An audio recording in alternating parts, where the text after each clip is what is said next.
अर्हन्ताणं नमो सिद्धाणं नमो आयर्याणं नमो वज्रायाणं नमो लोये सव्वसाऊणं ऐसो पंच नमो यारो सव्वपावपनासनो मंगलाणं च सव्यसिं परमं होई मंगलम् चत्तारि मंगलम् अर्हन्ता मंगलम् सिद्धा मंगलम् साहु मंगलम् केवली पन्नतो धम्मो मंगलम् चत्तारि लोगुत्तमा अर्हन्ता लोगुत्तमा सिद्धा लोगुत्तमा साहु लोगुत्तमा केवली पन्नतो धम्मो लोगुत्तमो चत्तारि शरणं प्रव्रजामि अर्हन्ते शरणं प्रव्रजामि सिद्धे शरणं प्रव्रजामि साहु शरणं प्रव्रजामि केवली पन्नतं धम्मं शरणं प्रव्रजामि। बालबोध पाठमाला भाग 2 को आधार बनाकर जैन धर्म की आधारभूत बातें सीखने संबंधी हमने एक छोटा सा अभियान छेड़ रखा है।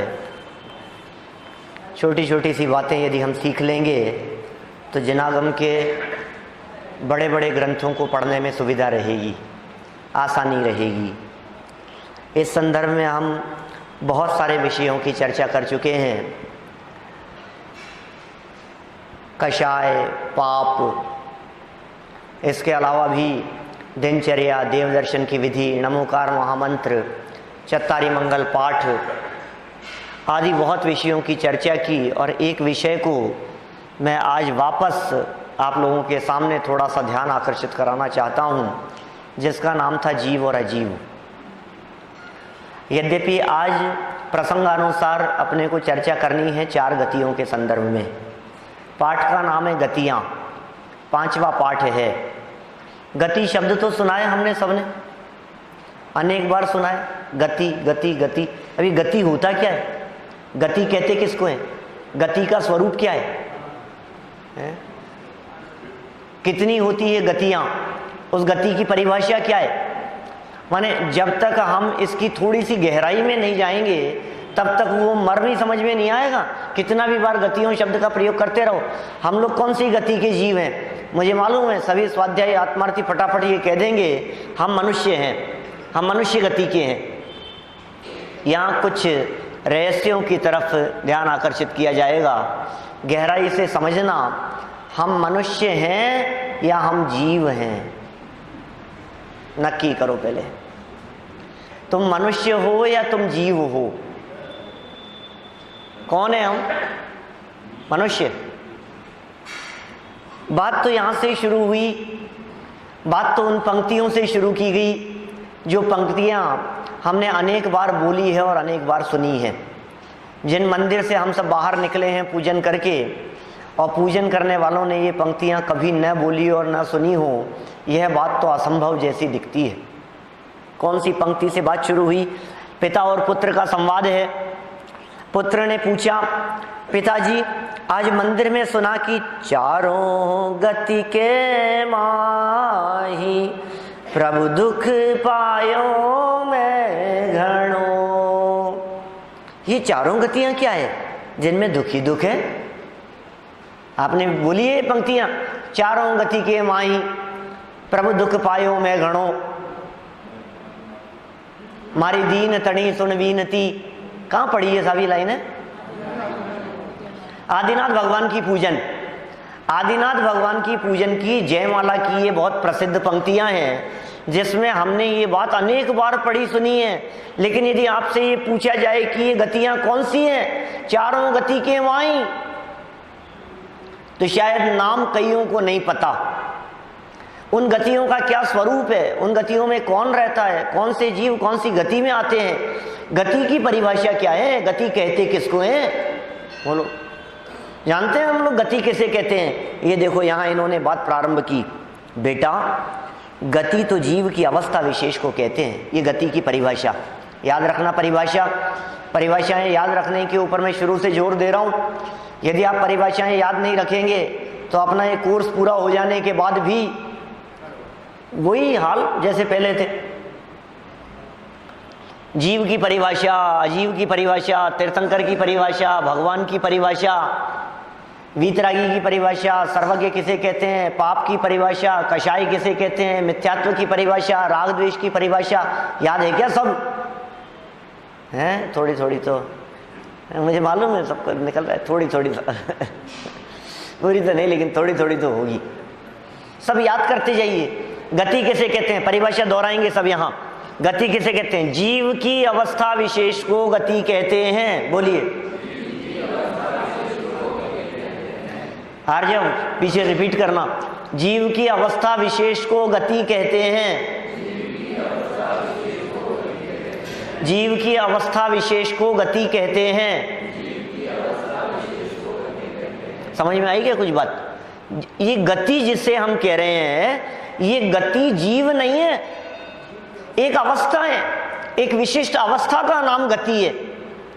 जीव किसी गति वाला नहीं होता, लेकिन जीव की एक विशेष प्रकार की अवस्था। यद्यपि जीव की अवस्थाएं बहुत प्रकार की है, जीव अनेक अवस्थाओं में रहता है, लेकिन उन सभी अवस्थाओं को मुख्य रूप से 4 भागों में बांट दिया। मुख्य अवस्थाएं 4 है। देखिए, जीव संसार में मोटे तौर पर 4 अवस्थाओं में पाया जाता है। मोटा मोटा यदि विभाजन कर देवें, शारीरिक रूप से यदि विभाजन कर देवें, तो ये जीव कितने भागों में, कितने रूपों में इस संसार दशा में पाया जाता है? तो कहा 4 अवस्थाओं में पाया जाता है। उन्हें ही 4 गतियां कहते हैं। गति शब्द की परिभाषा क्या कही सात्विक? किसे कहते हैं? जीव की अवस्था विशेष को गति कहते हैं। और मोटे तौर पर 4 अवस्थाओं में जीव पाया जाता है। हम लोग कौन है? जीव। ये तो पहले पढ़ चुके हैं ना, पहले भाग में। हम जीव हैं, शरीर अजीव है। तो ये जो अवस्थाएं हैं, मोटे तौर पर जिसका बंटवारा किया है, ये शरीर के आधार पर बंटवारा है। क्या कहा? गति जो है ना, ये गति शरीर की अवस्था है, ये गति शरीर के रूपों का नाम है। गति जीव की अवस्था को कह रहे हैं, लेकिन वो जीव की अवस्था शरीर के आधार पर विभाजित है। जो विशेष अभ्यासी लोग हैं, वे इस बात को भली प्रकार जानते हैं कि हमें जो शरीर की प्राप्ति हुई है, हमें जो शरीर की प्राप्ति होती है, हमारे जो शरीर की संरचना होती है, हमारा जो शरीर बनता है, उसमें नाम कर्म सहयोगी होता है। एक कर्म है विकास जी, उस कर्म का नाम क्या है? नाम कर्म। नाम कर्म, वो नाम कर्म सहयोगी है। किस चीज में सहयोगी है वो नाम कर्म? शरीर की संरचना में, शरीर के बनने में। शरीर की जितने भी काम होते हैं, उन सारी शरीर की परिस्थितियों में कौन? नाम कर्म। ध्यान रहेगा बेटा, तुम्हारे लिए कह रहा हूं सारी बात। क्या गौरव जी, शरीर किससे बना है? किसने इसमें सहयोग प्रदान किया है? शरीर का जनक कौन? निर्माता कौन? संरचनाओं की व्यवस्थाओं को देखने वाला कौन? कौन सा कर्म? नाम कर्म। इसका मतलब यह है, नहीं, वो संयोगों से संबंधित है, उनमें और दूसरी बातें हैं। यहां शरीर संरचना की चर्चा चल रही है। शरीर में टिके रहने की बात करेंगे तो आयु कर्म की बात करेंगे, वेदना की बात करेंगे, अनुकूल और प्रतिकूल संयोगों की बात करेंगे तो फिर वेदनीय कर्म हो जाएगा, वो भी अघातीय कर्म है। और यदि कुल की अपेक्षा से बात करेंगे, उच्च कुल नीच कुल की अपेक्षा से, तो फिर उसे गोत्र कर्म कह देंगे। शरीर किससे बनाए? एक मार्मिक बात कहता हूं और गहरे अभ्यासियों के लिए, नाम कर्म से शरीर नहीं बना। शरीर बनने में नाम कर्म का उदय निमित्त है। नाम कर्म कार्माण वर्गणाओं का नाम है ना सब, क्यों? और शरीर संरचना कौन सी वर्गणाओं से? आहार वर्गणाओं से। तो नाम कर्म से शरीर नहीं बना, क्योंकि नाम कर्म तो कार्माण वर्गणाएं हैं। ये शरीर कार्माण वर्गणाओं की संरचना नहीं है, ये तो आहार वर्गणा की संरचना है। फिर भी निमित्त रूप में ये शरीर नाम कर्म के उदय के निमित्त से बना है। आंखें कैसी होगी, हाथ पांव कैसे होंगे, हैं गोरा काला मोटा पतला लंबा चौड़ा, इन सब में कौन सहयोगी है? नामकर्म। तो हमारे ऊपर से वो फेयर एंड लवली लगाने से सफेद होगा कि नहीं होगा? हैं ऊपर से कौन से साबुन से, कौन से क्रीम पाउडर ऊपर से लगाएं कि हम थोड़े गोरे हो जाएं? हैं नामकर्म का काम है भैया। तुम्हें देखने की जरूरत नहीं है, ये शरीर तुम्हारे हिसाब से नहीं चलता। इस शरीर की सारी व्यवस्थाएं, आवाज कैसी होगी, भाषा कैसी होगी, बोली कब तक रहेगी, कब तक बोल पाएगा, क्या बोल पाएगा, क्या शब्द निकलेंगे, सुस्वर होगा कि दुस्वर होगा, लोगों को पसंद आएगा कि नहीं पसंद आएगा, किस पे डिपेंड करता है? मेरे बाल छोटे छोटे काट दिए, मेरे बाल बहुत लंबे हो गए, अरे लेकिन दूसरे को पसंद आएगा कि नहीं आएगा? क्या ये तेरे उस नामकर्म की प्रकृति पर निर्भर करता है। इस नामकर्म के 93 भेद हैं, 93, जिन्हें प्रकृतियां कहते हैं। नामकर्म की 93 प्रकृतियां याद रहेगी, छोटी छोटी सी बातें हैं, याद करते जाइए, बस अपने उपयोग में बैठाते जाइए। नामकर्म की प्रकृतियां कितनी? 93, 93 प्रकृतियां हैं। इसका मतलब 93 प्रकार से नामकर्म बॉडी की व्यवस्थाओं को देखता है। इतना तो बोल नहीं सकते हम लोग, इतनी बातें तो हमारे दिमाग में नहीं आती, क्या क्या बातें होगी, कितने प्रकार से शरीर की व्यवस्थाओं को देख रहा है। स्पर्श कैसा होगा, कोमल होगा कि कठोर होगा, सुगंध आएगी कि दुर्गंध आएगी, नामकर्म की व्यवस्था है। हाँ, अब उस नामकर्म के भेदों में, 93 भेदों में 4 भेद हैं जिनका नाम है गतियां। क्या कहा? नामकर्म की जो 93 भेद कहे ना हमने, सुनो सुनो सुनो, कर्मों के 8 भेद कहे थे हमने एक दिन पहले। 8 प्रकार के कर्म होते हैं, 8 में से एक का नाम बतलाया हमने, नामकर्म। इस नामकर्म की बात आपने पहले पढ़ी है क्या कहीं, किसी पाठ में, किसी भाग में, किसी चर्चा में? तीर्थंकर भगवान वाले पाठ में क्या पढ़ा है वहां? तीर्थंकर किसे कहते हैं? तीर्थंकर की परिभाषा याद है? जो धर्म तीर्थ का उपदेश देते हैं, समविशरण आदि विभूति से युक्त होते हैं, और जिनके तीर्थंकर नामकर्म नाम का महापुण्य का उदय होता है, उन्हें आधे लोगों को याद है, आधे लोगों के ऊपर से साफ है। क्या? तीर्थंकर नामकर्म का उदय, माने तीर्थंकरत्व भी नामकर्म की एक प्रकृति है। कितनी में? 93 में से एक प्रकृति है तीर्थंकर। 4 प्रकृतियां हैं, गतियां, और भी बहुत सारी है, धीरे धीरे पढ़ेंगे हम लोग। अभी देखिए क्या कह रहे हैं ये। मोटे तौर पर 4 अवस्थाओं में बांट दिया, उन्हें 4 गतियां कहते हैं। जब जीव अपनी अवस्था को पहचान कर उसकी साधना करता है, अपनी अवस्था को पहचान कर, आत्मा को पहचान कर, अपने चैतन्य तत्व को पहचान कर, मैं कौन हूं उसे जानकर, जब ये जीव उसकी साधना करता है तो चतुर्गति के दुखों से छूट जाता है और अपना अविनाशी सिद्ध पद पा लेता है। उसे पंचम गति कहते हैं। पंचम गति कहते हैं कि साहब हमने तो 4 ही गतियां सुनी थी, ये पंचम गति क्या चीज है? गतियां 4 होती है कि 5 होती है? मोटे तौर पर 4 ही गतियां हैं। संसार 4 गतियों में विभक्त है, लेकिन जीव की एक और अवस्था है जो इन 4 गतियों से पार हो जाने पर प्राप्त होती है। उस अवस्था को पंचम गति कहते हैं, उस अवस्था को सिद्ध पद कहते हैं। वो सिद्ध अवस्था है, उस सिद्ध अवस्था की प्राप्ति करना उद्देश्य है हमारा, प्रयोजन है हमारा। जैन धर्म को जानने और समझने का प्रयोजन क्या है? हम जैन धर्म को क्यों जानना चाहते हैं? हम जैन धर्म को क्यों समझना चाहते हैं? इस जैन धर्म को जानने और समझने का प्रयोजन क्या होगा? बोलो। अपने आत्मा को जानना। अपने आप को जानने के लिए सबको तो जाना, निज को न जाना, कैसा ज्ञान धारी तूने आपा ने पहचाना। सबको जानता है, अपने आप को नहीं जानता है। अपने को जानना क्या, ये जैन दर्शन का सार है, ये जैन दर्शन का रहस्य है। क्या लुकआउट क्या है जैन दर्शन का, कि लुक इन, ये जैन दर्शन का लुकआउट है। क्या बाहर में नहीं देखना, अंदर में देखना।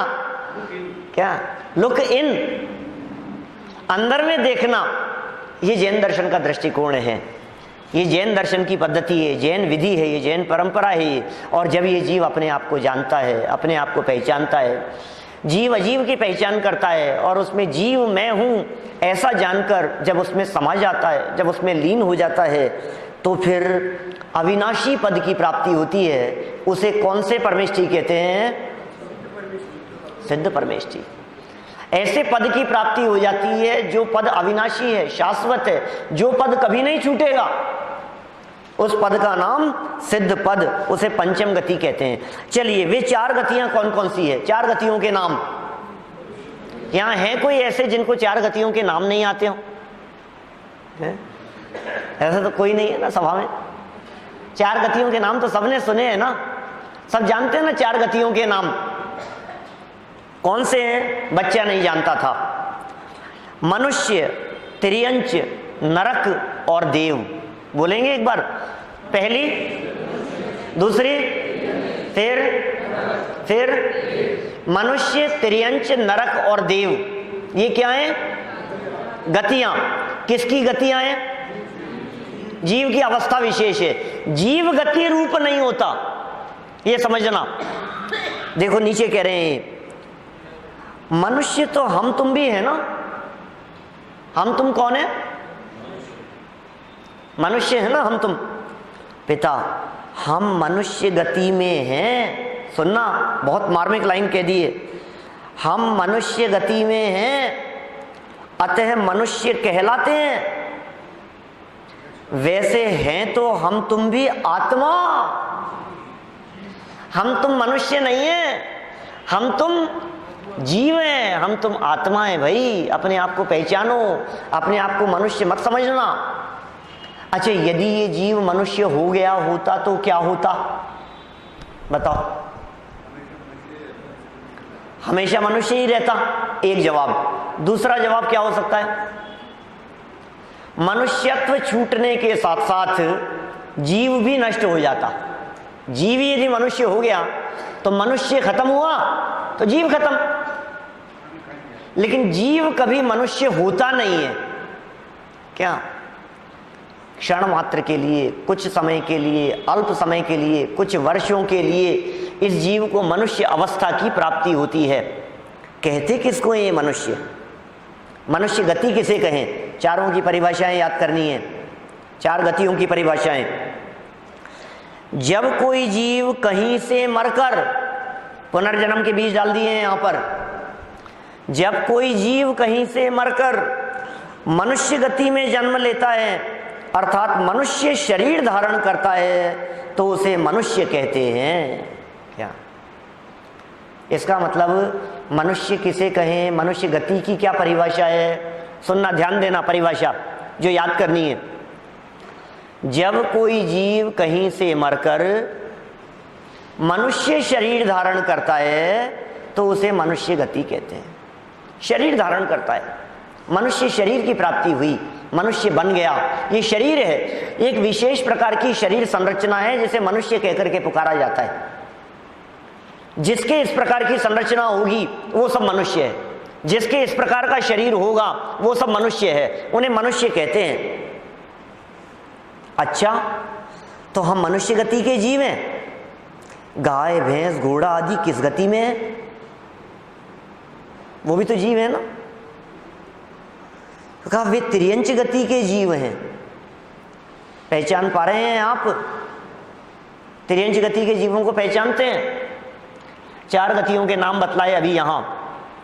हमारे जैसा शरीर जिनका हो वो सब कौन सी गति वाले? मनुष्य गति वाले। अच्छा, एक बात कही थी देव और एक कहा था नारकी। वो तो हमें दिखते नहीं है। देखा आप लोगों ने कभी ने? किसी ने देवों को? देव को देखा है किसी ने? अच्छा, कोई देव आपके सामने आ जाए तो आप पहचान पाएंगे? देव नहीं देखे आप लोगों ने पंचकल्याणकों में, वेदी प्रतिष्ठाओं में मुकुट लगा करके, हार पहना करके, अधूरे से कपड़े पहना करके?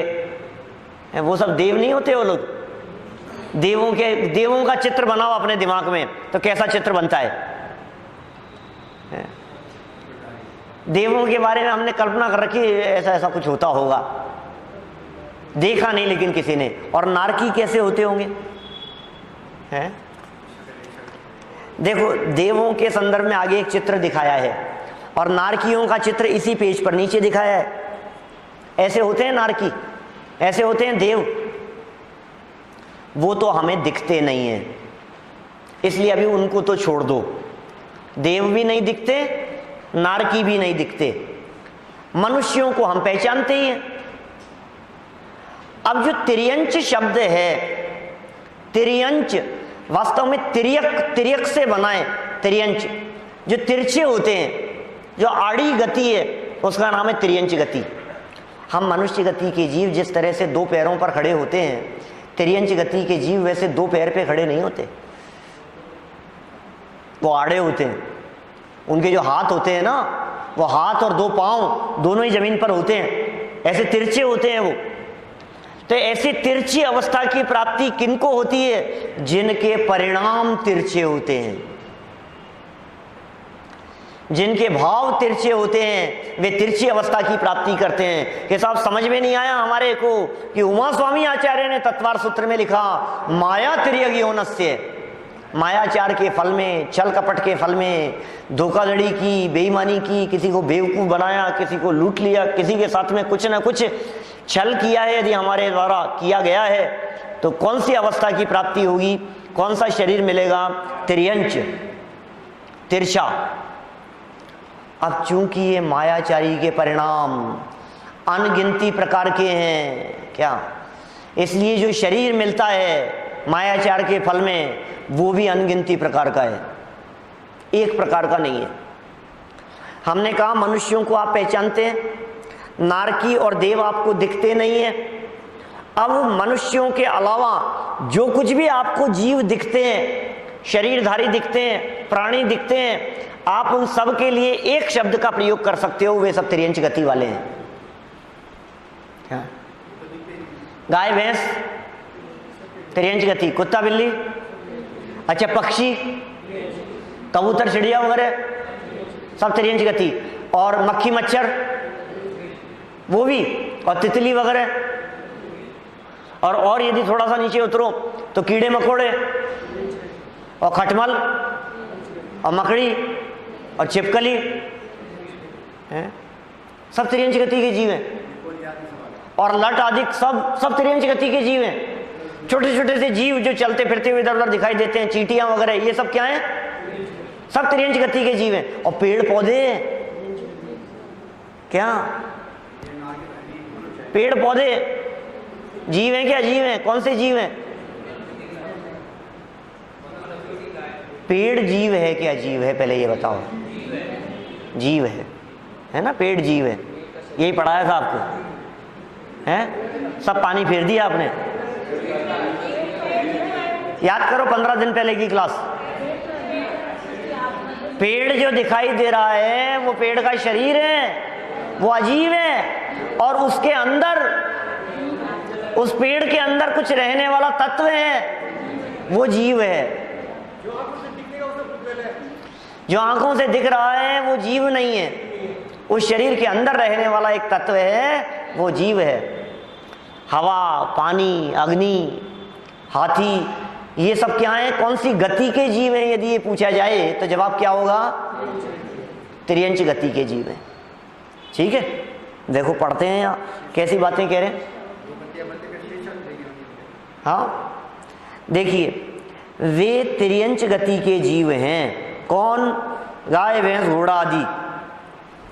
पृथ्वी, जल, अग्नि, वायु, वनस्पति, कीड़े मकोड़े, हाथी, घोड़ा, कबूतर, मोर आदि पशु पक्षी जो तुम्हें दिखाई देते हैं, वे सभी तिर्यंच गति में आते हैं। बोलो, कितना सरल पहचान हो गई तिर्यंच गति के जीवों को पहचानने के लिए। और शेर कौन सी गति का जीव है? शेर कौन सी गति का जीव है? तिर्यंच गति का। और तुम कौन सी गति के जीव हो? मनुष्य गति के। और जब तुमसे ये पूछा जाता है कि तुम गधे हो या शेर हो, तुम क्या कहता है? अपने आप को शेर बताता है? गधे हो कि शेर हो? शेर हूं मैं तो। अच्छा, शेर हो तुम, तो मनुष्य गति के हो या तिर्यंच गति के हो? जब हम छोटे थे और किसी से ऐसा पूछते थे और वो शेर कहता था तो हम तुरंत कहते थे आखिर हो तो जानवर ही, तो तुम मनुष्य नहीं हो। देखिए ये सब, ये पहचान होनी चाहिए। हम मनुष्य गति के जीव हैं, लेकिन इस मनुष्य शरीर में रहने वाले जीव हैं, हम आत्मा हैं। अपनी पहचान करना। जब कोई जीव मरकर इनमें पैदा होता है तो वह तिर्यंच कहलाता है। कहीं से मरकर, ये बहुत इंपॉर्टेंट चीज है, कहीं से मरकर के आएगा और इस प्रकार का शरीर धारण करेगा तो तिर्यंच कहलाएगा, तो मनुष्य कहलाएगा, तो नारकी और देव कहलाएगा। ऐसे शरीर की प्राप्ति होगी तब। इसका मतलब ये जीव कहीं से आया है, ये जीव यहां नया पैदा नहीं हुआ है। पुनर्जन्म, यहां से मर करके कहीं चला जाएगा, यहां जीवन पूरा होगा और किसी दूसरी जगह पर जाकर के जन्म ले लेगा, वहां जीवन पूरा होगा और कहीं और जगह जाकर के जन्म ले लेगा, वहां जीवन पूरा होगा और कहीं और जगह जाकर के जन्म ले लेगा। इस तरह से ये जीव नए नए जन्म धारण करता रहता है। वो दिन कब आएगा? जब जन्म मरण का अभाव होकर के सिद्ध पद की प्राप्ति होगी। कैसे आएगा वो दिन? कौन बता सकता है? कैसे बता सकते हैं? बोलो। जब ये जीव अपने स्वरूप को जानकर, पहचान कर, क्या उसकी साधना करता है, अपने आत्मा को पहचान कर उसकी साधना करता है, तो चतुर्गति के दुखों से छूटकर अपना अविनाशी सिद्ध पद पा लेता है। उसे पंचम गति कहते हैं। क्या? पंचम गति की प्राप्ति हो जाती है। जाति स्मरण तो ज्ञान का प्रकार है। जाति स्मरण जो है, ये जाति स्मरण मतिश्रुत ज्ञान का ही प्रकार है और क्षयोपशम है, ज्ञानावरणी कर्म के क्षयोपशम से होता है जाति स्मरण ज्ञान। जाति स्मरण ज्ञान होता है तो पिछले जन्म याद आने लगते हैं। जाति स्मरण ज्ञान कैसा ज्ञान है? अभी रिसेंट में जाति स्मरण के संदर्भ में चर्चा काफी चली है ना? काफी लोगों ने देखा है श्रीमद् राजचंद्र जी के जीवन चरित्र को, है ना? उसमें कितने भवों के जाति स्मरण की बात कही गई। जाति स्मरण, ये समझ लेना, जाति स्मरण नियम से पास्ट का ज्ञान है, फ्यूचर का नहीं होता। जाति स्मरण, स्मरण शब्द ही इस बात को दिखा रहा है, स्मृति पर आधारित है। जाति स्मरण, स्मरण मतलब याद आ गया, पिछला याद आ गया, पिछले अपने भव याद आ गए, उसका नाम है जाति स्मरण। हो सकता है ऐसा? ये जो उपलब्धि है तो कोई बहुत बड़ी उपलब्धि नहीं है। क्या करना है, जान के क्या करोगे, ये संभव नहीं लगता। नहीं, ऐसा तो नहीं कह सकते, उसके बिना भी हो जाता है। बहुत से तीर्थंकरों को उसके बिना भी हो गया। हर दीक्षा लेने वाले को जाति स्मरण ज्ञान हुए जरूरी नहीं है। अपने तीर्थंकरों में से कई तीर्थंकरों ने जाति स्मरण ज्ञान के आधार पर दीक्षा हुई, उनकी वैराग्य हुआ उनको। जाति स्मरण ज्ञान होने पर भी वैराग्य नहीं हुए, ये भी संभव है। जाति स्मरण ज्ञान होने के बाद में भी अपने स्वरूप को न जाने, ये बात भी संभव है। ये जाति स्मरण ज्ञान तो तिर्यंच गति के जीवों को भी हो जाता है। ये जाति स्मरण ज्ञान तो नारकी जीवों को भी हो जाता है। ये जाति स्मरण ज्ञान कोई बहुत बड़ी चीज नहीं है। ये जाति स्मरण ज्ञान तो जैन अजैन को भी हो जाता है। एक रिसर्च के आधार पर वर्तमान में इस धरती पर 200 से ज्यादा ऐसे केस सामने आ चुके हैं, रिसर्च के आधार पर बतला रहा हूं, जिनमें लोगों ने अपने पुनर्जन्म को जानकर वहां के बारे में उल्लेख किए और बतलाए।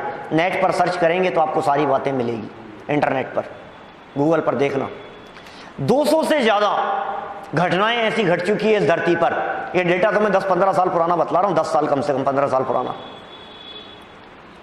कैसी घटनाएं, किसी गांव में किसी बच्चे का जन्म हुआ,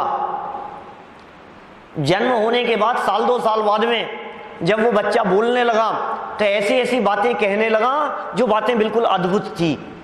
अरे ये कैसी बातें बोल रहा है, ये कहाँ की बातें बतला रहा है, ये अपना क्या नाम बतला रहा है, ये कौन सा परिचय दे रहा है, ये कहाँ के गांव की बात कर रहा है, ऊट पटांग बातें। और आपको जानकर के आश्चर्य होगा, जब उस 2 साल के बच्चे के द्वारा कही गई बात के आधार पर, जिसका नाम उसके माँ बाप ने कभी नहीं सुना, ऐसी जगह पर जाकर के देखा गया तो बिल्कुल सत्य प्रतीत हुआ। वो अपनी सारी बातें बतलाता है पिछले जन्म की। मैं ऐसा था, मैं यहाँ था, ये मेरे पिताजी थे, ये घर था, मैं ऐसे ऐसे यहाँ जा रहा था, ऐसा हुआ, फिर मैं यहाँ कुएं में गिर गया था। सारी बातें सत्य बतलाता है वो, सच्ची घटनाएं। इससे सिद्ध होता है कि पिछले जन्म में उसको उस अवस्था की प्राप्ति हुई थी जिसको छोड़ करके, जहाँ से मरकर ये जीव वर्तमान में इस अवस्था में आया है। ये जाति स्मरण ज्ञान भी, गतियों की चर्चा भी, ये जीव के अनादि अनंत पने की सिद्धि करती है। इससे हमारे को जीव का स्वरूप ख्याल में आता है। मैं अनादि अनंत हूं भाई साहब, मैं त्रिकाली हूं, मैं अविनाशी हूं, मेरे को कोई मार नहीं सकता, मैं कभी मरता नहीं हूं, दुनिया की कोई ताकत मुझे मार नहीं सकती है, मुझे नष्ट नहीं कर सकती है, तलवार मुझे काट नहीं सकती है, बंदूक की गोलियां मुझे मार नहीं सकती है, मुझे बम से उड़ाया नहीं जा सकता है। आप कल्पना करो मैं कैसा तत्व हूं। क्यों? क्योंकि अवस्था बदल जाएगी, क्या फर्क पड़ गया। इसने मुझे बम से उड़ाया, क्या बम से उड़ाया इसने, इसने सोचा उसने मुझे उड़ा दिया। अरे मुझे क्या उड़ा दिया, शरीर नष्ट हो गया और मैं चले गया दूसरी जगह पर। क्या शरीर बदल गया, क्या फर्क पड़ गया उससे। ये सोच रहा है मुझे मार दिया, मैं मरता ही नहीं हूं कभी, ऐसा मेरा स्वरूप है। सोचो, आप कल्पना करो, ऐसा एकदम उड़ा देते हैं ऐसे। और ये जो टीवी में दिखाते हैं ना उड़ते हुए, क्या ये हमने देखा हॉलीवुड स्टूडियो में,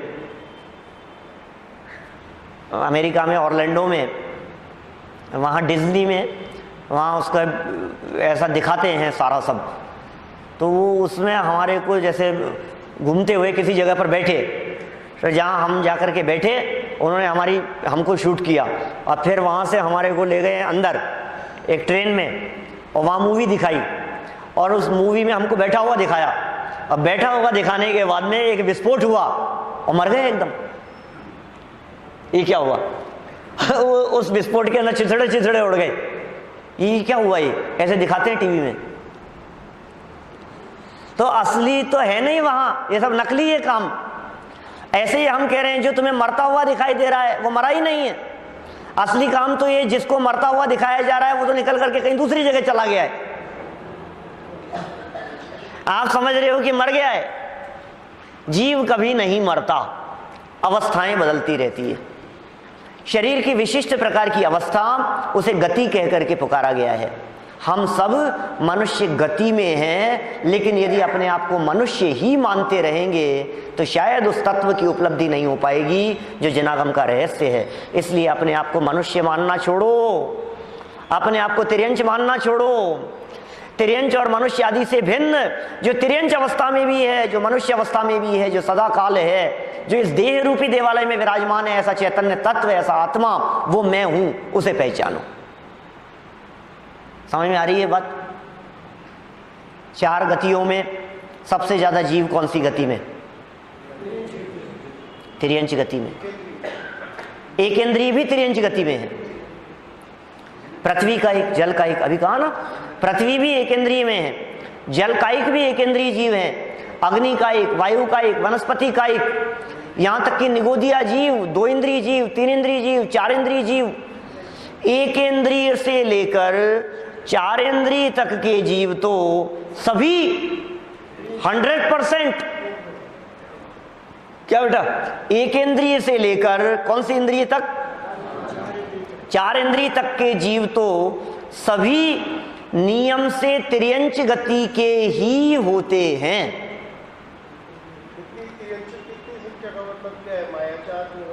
हाँ, स्वभाव नहीं कह सकते, मायाचारी प्रवृत्ति है। क्या? मायाचार अधिक दिखाई देता है, ऐसा ही है स्वरूप। सच में तो अपने स्वरूप को नहीं जानना और अपने आप को दूसरे रूप में शो करना, ये मायाचारी है।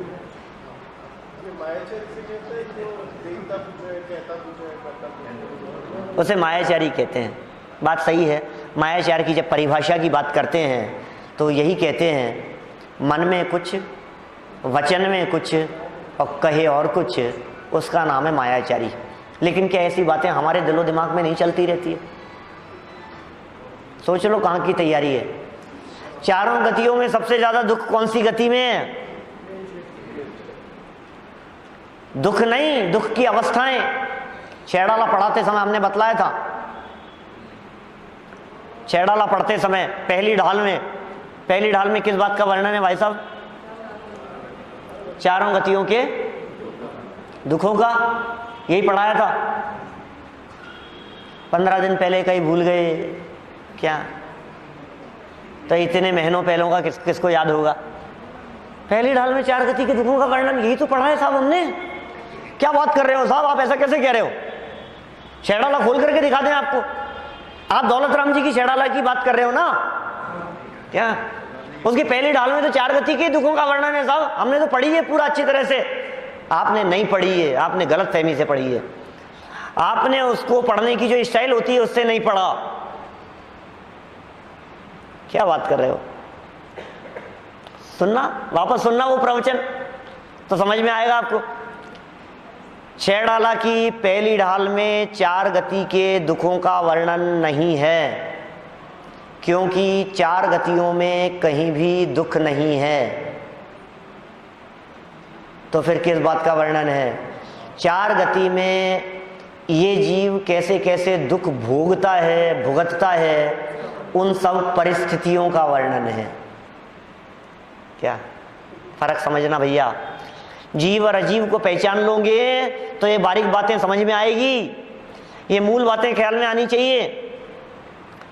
नरक गति में दुख है या नहीं है? अच्छा, मनुष्य गति में दुख है या नहीं है? बताओ। मनुष्य, चारों गतियों में दुख कह रहे हो ना आप, तो मनुष्य गति में दुख है या नहीं है? क्यों साहब, चावड़ा जी साहब, मनुष्य गति में दुख है या नहीं है? है? दुखी हो आप?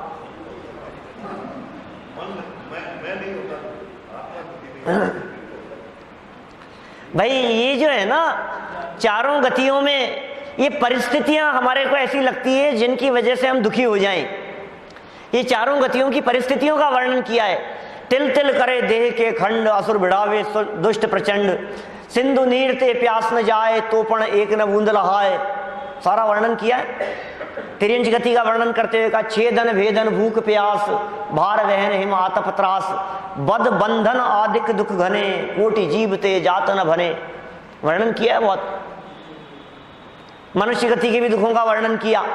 बालपने में ज्ञान न लयो, तरुण समय तरुणी रत रयो, अर्ध मृतक संबूढ़ापनो। लेकिन सुनो सुनो सुनो, ये जो परिस्थितियों का वर्णन शुरू किया दौलत राम जी ने, उसकी शुरुआत कहां से की? क्या भैया बोलो, कहां से वर्णन, कहां से शुरू किया उन्होंने? भूल आपको भरमतवादी, ये पंक्तियां हैं। भूल आपको भरमतवादी, ये जीव अपने आप को भूल करके इन परिस्थितियों में भटक रहा है। यहां से चर्चा शुरू की है सब। छेड़ा अपने स्वरूप को भूलना, वास्तव में इसका नाम मिथ्यात्व है। अपने स्वरूप को नहीं पहचानना, और चारों चीजें सब जुड़ी हुई है। एक्चुअल में संख्या वहां की ज्यादा है, तिर्यंच गति के जीवों की संख्या ज्यादा है, लेकिन नारकी जीवों को और देवों की भी संख्या कम नहीं है। असंख्यात हैं। नारकी भी असंख्यात है, देव भी असंख्यात हैं। इस जीव को चतुर्गति की अवस्थाओं की प्राप्ति अपने अपने परिणामों के अनुसार होती है, अपने अपने भावों के अनुसार होती है। ये जीव जैसे भाव करता है वैसी गति रूप अवस्थाओं और परिस्थितियों की प्राप्ति कर लेता है। हम ये कहना चाह रहे थे, सबसे ज्यादा खराब परिस्थितियां, सबसे ज्यादा दुख भोगने रूप अवस्था जहां दिखाई देती है वो कौन सी गति है? तिर्यंच गति नहीं। तिर्यंच गति में निगोद अवस्था, क्या सबसे ज्यादा दुख कहाँ है? नरक में के तिर्यंच में? कौन सी गति में? कौन सी गति में सबसे ज्यादा दुख है? परिस्थितियों की अपेक्षा बात कर रहे हैं, तिर्यंच में। क्यों भैया, नरक में नहीं है ज्यादा दुख? नरक से भी ज्यादा दुख तिर्यंच में है। हाँ, क्योंकि निगोद अवस्था तिर्यंच गति के अंतर्गत आती है। जब हम आपसे पूछें नरक में ज्यादा दुख है कि निगोद में ज्यादा दुख है, तो आप कहेंगे निगोद में। तो हमने कहा निगोद कौन सी गति में आता है? पॉइंट समझ में आ रहे हैं ना धीरे धीरे? निगोद तिर्यंच गति के अंतर्गत आता है। दूसरी बात कहें, महत्वपूर्ण बात, नरक गति में रहता हुआ ये जीव सुखी हो सकता है। नरक गति में रहता हुआ जीव सम्यक दर्शन की प्राप्ति कर सकता है। नरक के नारकी जीव नियम से सैनी पंचेंद्रिय होते हैं। अभी तो हम पढ़ेंगे, चर्चा शुरू की है भी अपन ने। क्या नरक में ये जीव अपने आत्मा को पहचान सकता है, अपने आप को जान सकता है। दौलत राम जी का एक बहुत प्रसिद्ध भजन है, छिन मूरत द्रग धारी की मोहे रीत लगत है अटापटी, बाहर नार की कृत दुख भुगते अंतर सुख रस घटाघटी, चिन मूरत द्रग। चैतन्य मूर्ति पर जिसकी दृष्टि है, जिसने अपनी दृष्टि दी है, उस पर जिसकी दृष्टि है, उसकी अटपटी रीति है, बाहर में नरक की अवस्थाओं को और दुखों को भोगता हुआ दिखाई देने पर भी अंदर में सुख रस का पान करता है। सम्यक दृष्टि जीव नरक की परिस्थितियां होते हुए भी दुखी नहीं है। खाने पीने को नहीं मिल रहा है और दुखी नहीं है। शरीर के टुकड़े टुकड़े किए जा रहे हैं और दुखी नहीं है। क्यों? क्योंकि वो अपने आप को शरीर से भिन्न अनुभव करता है। इसका मतलब दुख का कारण शरीर नहीं, शरीर के प्रति अपनापन है। दुख का कारण शरीर की अवस्थाएं नहीं, शरीर को अपना मानना है, शरीर के प्रति तन्मयता है, शरीर के प्रति एकत्व बुद्धि है, वो दुख का कारण है। देखो जरा ये क्या कह रहे हैं यहां, जब कोई जीव कहीं से मरकर इनमें पैदा होता है तो वह त्रियंच कहलाता है। जब मनुष्यों को छोड़कर दिखाई देने वाले सभी त्रियंच हैं तो फिर नारकी कौन है? क्या प्रश्न उठाया? बालक का प्रश्न है, क्या बात कर रहे हो? मनुष्यों को छोड़कर सब त्रियंच हैं। हाथी, घोड़ा, कुत्ता, बिल्ली, भैंस, भेड़, बकरी, चिड़ियाघर में चले जाओ, जितने दिखते हैं प्राणी सब त्रियंच गति के। हिरण भी त्रियंच गति का जीव है और मेंढक भी। क्या बात कर रहे हो आप? मेंढक तो नहीं होगा। और गेंडा है और जिराफ, सभी त्रियंच। मतलब अनगिनती प्रकार दिखाई दे रहे हैं अपने को। सबकी शरीर संरचनाएं अलग अलग प्रकार की।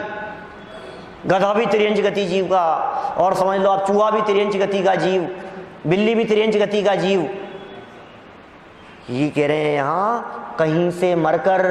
इसका मतलब इन अवस्थाओं की प्राप्ति आपको भी कभी हुई है। और सावधान रहना, यदि अभी नहीं संभले, अभी यदि नहीं सुधरे, अभी यदि अपने को नहीं पहचाना, अभी यदि अपने को नहीं समझा, अपने स्वरूप को, तो वो दिन दूर नहीं है कि वापस इन अवस्थाओं की प्राप्ति हो जाए।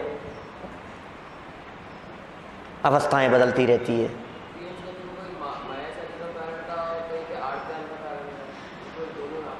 बहुत सारी चीजें हैं, तो एक ही चीज थोड़ी ना है। एक जगह पर पहुंचने का एक ही कारण नहीं होता, बहुत सारे कारण होते हैं। ठीक है ना? आर्थ ध्यान के अंदर भी मायाचारी है, और मायाचारी जो है वो तिर्यंच गति का कारण है। आर्थ ध्यान के फल में भी तिर्यंच गति की प्राप्ति कही गई है। और भी बहुत तरह की बातें हैं, छल कपट करना, धोखा देना, समझ लो आप बेईमानी, काला बाजारी, झूठ, ये सब चीजें उसी के अंतर्गत चली जाएगी। चोरी करना, ये मायाचारी है, धोखा ही तो है और क्या है। इष्ट वियोग, अनिष्ट संयोग, पीड़ा, चिंतन, निदान, ये सब छल कर रहा है, अपने आप से छल कर रहा है, दूसरे को दिखावे के लिए कर रहा है। जितने लोग आर्थ ध्यान करते हुए दिखाई देते हैं उनके दिलो दिमाग में कुछ चल रहा है, प्रदर्शन कुछ चल रहा है। काय का अर्थ ध्यान कर रहे हो आप? सब तिर्यंच गति के कारण है। प्रश्न शिष्य का समझ में आया? जब आपने ये कह दिया मनुष्यों को छोड़कर दिखाई देने वाले सभी तिर्यंच हैं, तो फिर नारकी कौन है ये बताओ। नारकी कौन है? जानना है आप लोगों को नारकियों के बारे में? चलना है आप लोगों को देवगति में? क्या आज नहीं चल पाएंगे? यदि नरक के स्वरूप को समझना है, किस लिए? वहां नहीं जाने के लिए। और देवों के स्वरूप को समझना है, किस लिए? वहां जाने के लिए, कि वहां भी नहीं जाने के लिए। तो आपको कल समय से आना पड़ेगा। हम इन चतुर्गति की थोड़ी बहुत चर्चा कल और करेंगे और फिर उसके पश्चात पंचम गति के स्वरूप पर भी प्रकाश डालेंगे। अभी की बात को हम यहीं विराम देते हैं।